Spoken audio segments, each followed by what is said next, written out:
අද අපි ආවේ එංගලන්තයේ තියෙන අద్භූතම සහ ලස්සනම නගරයකට. ඒ තමයි ග්ලස්ටන්බරි. මේක නිකම්ම නගරයක් නෙවෙයි, ඉතිහාසයයි මායාකර්මයි ආගමික විශ්වාසයයි ඔක්කොම එකතු වෙන තැන. එහෙනම් එකතු වෙන්න අද vlog එකත් එක්ක.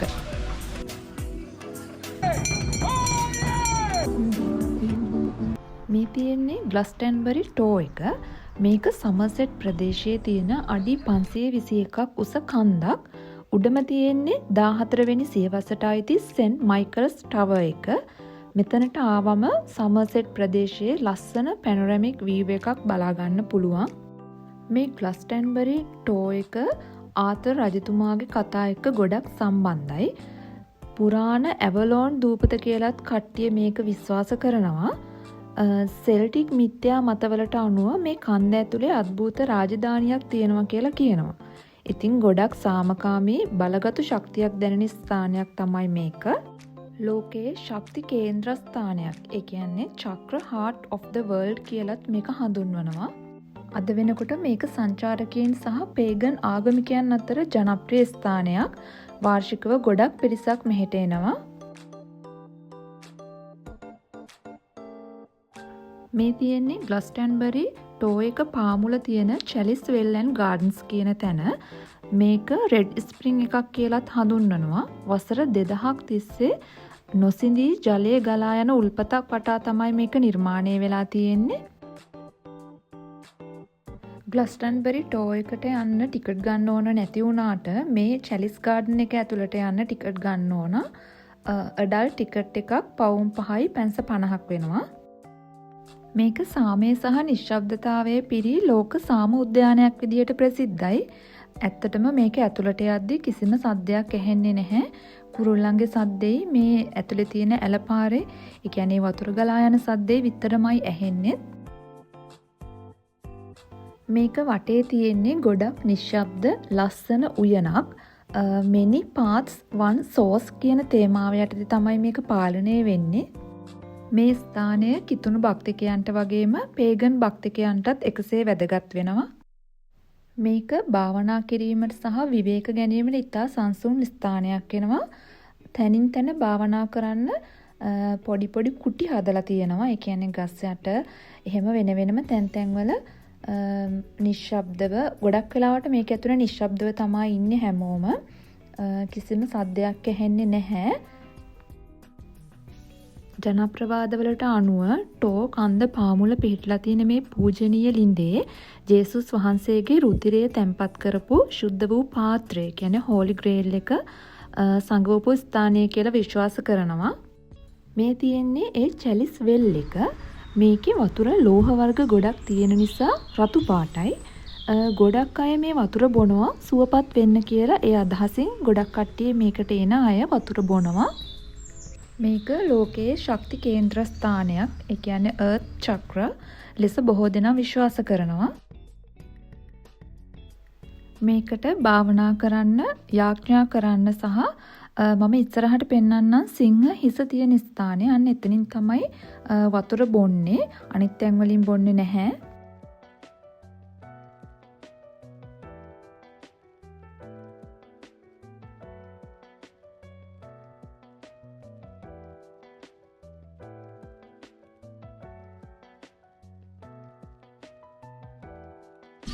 මේ තියෙන්නේ මම කලින් කිව්ව සිංහ හිස තියෙන ස්ථානය. මෙතනින් වතුර ටිකක් මෙතෙන්ට එන හැමෝම වගේ බොනවා. ඉතින් ඒ නිසා අපිත් බීලා බැලුවා. මේ වතුරෙන් යකඩ රස එනවා. මොකද මේකේ ගොඩාක් යකඩ ඔක්සයිඩ් ප්‍රමාණය වැඩි. ඒ නිසා තමයි වතුරත් රතු පැහැයට හැරිලා තියෙන්නේ. මේක සුව කිරීමේ ගුණය ඇති බවට බොහෝ දෙනා විශ්වාස කරනවා. මේ චැලිස් වෙල් එකට යාබදව වයිට් ස්ප්‍රින්ග් කියලා තව එකක් තියෙනවා. ඒකේ කැල්සියම් බහුලයි. ඒ නිසා මේකේ වතුර රතු පාට නැහැ. හැබැයි මේකත් গুপ্ত ස්ථානයක් කියලා තමයි මෙයාලා කියන්නේ.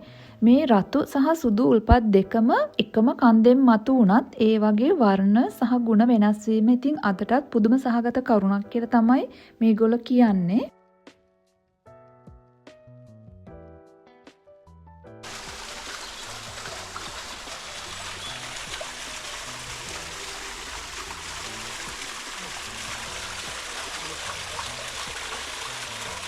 මෙතනින් වතුර ගලාගෙන ගිහිල්ලා පූල් එකක් වගේ හැදිලා තියෙනවා.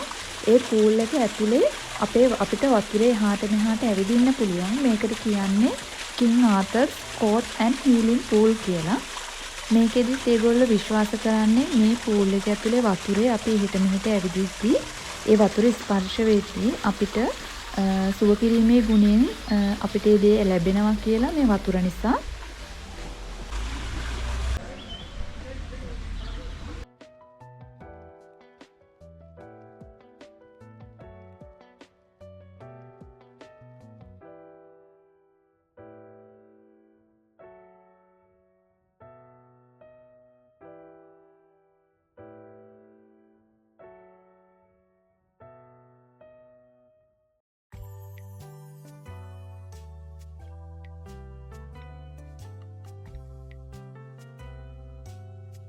ඔයාලට පේනවා ඇති මෙතන පොඩි කණ්ඩායමක් ඇවිල්ලා එයාලා යාඥා කරනවා. මේ විදිහට තමයි ගොඩක් වෙලාවට කණ්ඩායම් විදිහට එනවා මෙතෙන්ට එයාලගේ ඒ යාඥා දේවල් කරන්න. මේ චැලිස් වෙල්ලන් ගාඩන් එක ඇතුලේ කරන තව දෙයක් තමයි සයිලන්ට් මිනිට් කියන එක. ඒ කියන්නේ දවල් 12ටයි හවස 3ටයි විනාඩියක නිශ්ශබ්දතාවයක් මේ ගාඩන් එක ඇතුලේ තියෙනවා. මේ ගාඩන් එක ඇතුලේ ඒ වෙලාවට ඉන්න හැමෝම ඒ දේ කරනවා. අපි ඊළඟට ගියේ ග්ලැස්ටන්බරි ඇබී එක බලන්න. මේක එංගලන්තයේ තියෙන පැරණිතම ක්‍රිස්තියානි ආරාමයක නටබුන්. විශ්වාසයන්ට අනුව ආතර් රජු සහ ගුවෙනෙවිය රැජිනව වලදාලා තියෙන්නේ මෙතන. ජෝසප් ඔෆ් අරිමාතියා මෙතනට ඇවිල්ලා බ්‍රිතාන්‍යයේ පළමු ක්‍රිස්තියානි පල්ලිය හැදුවා කියලාත් කියනවා. මෙතන අවුරුද්දට දෙපාරක් ඒ කියන්නේ නත්තලටයි පාස්කුවටයි විතරක් මල් පිපෙන ශුද්ධ වූ පඳුරු වර්ගයක් තියෙනවා. මම මුලින් කිව්වේ ඔයගොල්ලන්ට මේ නගරය හරිම අමුතුයි අద్භූතයි කියලා. ඔයාලට මේ පේනවා ඇති මේ සමහර ගෙවල් වල බිත්ති වල ඇඳලා තියෙන චිත්‍ර. මේ නගරය හරිම අමුතු නගරයක්. මේක ලෝකයේ අద్භූතම නගරයක් විදිහට කියනවා. මෙහි ඉන්නේ වෙනස් විදිහේ නිදහස් චින්තනයක් තියෙන අය. මෙයාලගේ කතා විලාශය වගේම මේගොල්ලෝ අඳින විදිහත් ටිකක් වෙනස්. මේ තියෙන්නේ ග්ලස්ටන්බරි වල හයි ස්ට්‍රීට් එක. මේක ඉතා සිත්ගන්නාසුළු සාප්පු වලින් පිරුණු වීදියක්. ඒ කියන්නේ සාමාන්‍යයෙන් නගරවල තියෙන කඩ වගේ නෙවෙයි. හැම තැනම මේකේ තියෙන කඩවල තියෙන්නේ පලිඟු, හඳුන් කූරු, මන්තර පොළු ඒ වගේ ගුරුකම් ආශ්‍රිත දේවල් තමයි විකුණන්න තියෙන්නේ. ඔයාලට දන්නවා නම් මතක නම් හැරි පොටර් ෆිල්ම් එකේ ඒ අර මායා භාණ්ඩ විකුණන අන්නේ shops වගේ තමයි මේ නගරේ තියෙන මේ high street එකේ තියෙන මේ shops වලත් දකින්න තියෙන්නේ. ඔයාලට මේ දැන් පේනවා ඇති.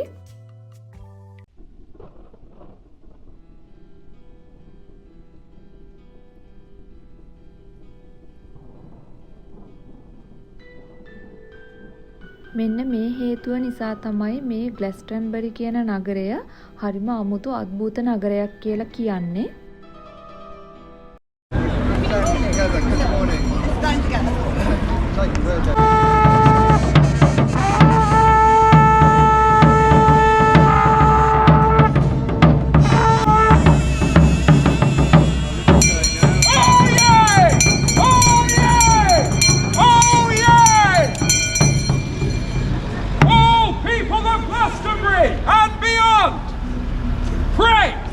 Attention please for the bards of Gorseth Inniswitrin for the announcement of the theme for this year's bardic trial to determine the 19th chaired bard.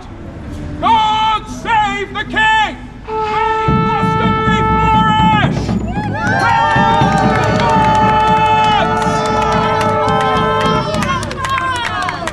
Hello everyone, thank you for coming out on such a beautiful day today. So every year we announce the theme to determine the next bard of Glastonbury.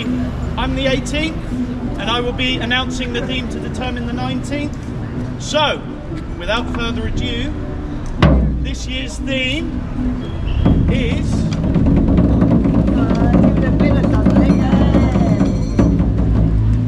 Crucible.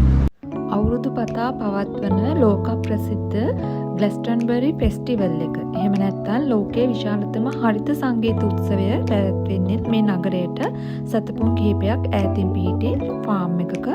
ඉතින් මේ උත්සවය නිසාත් මේ නගරය හරිම ප්‍රසිද්ධයි. එහෙනම් මායා කර්ම පිරුණු අద్භූත ශක්තියක් තියෙන ග්ලස්ටන්බරි නගරය ගැන ඔයාලට මොකද හිතුනේ කියලා කමෙන්ට් එකක් දාන්න. අදට ගිහින් එන්නම්.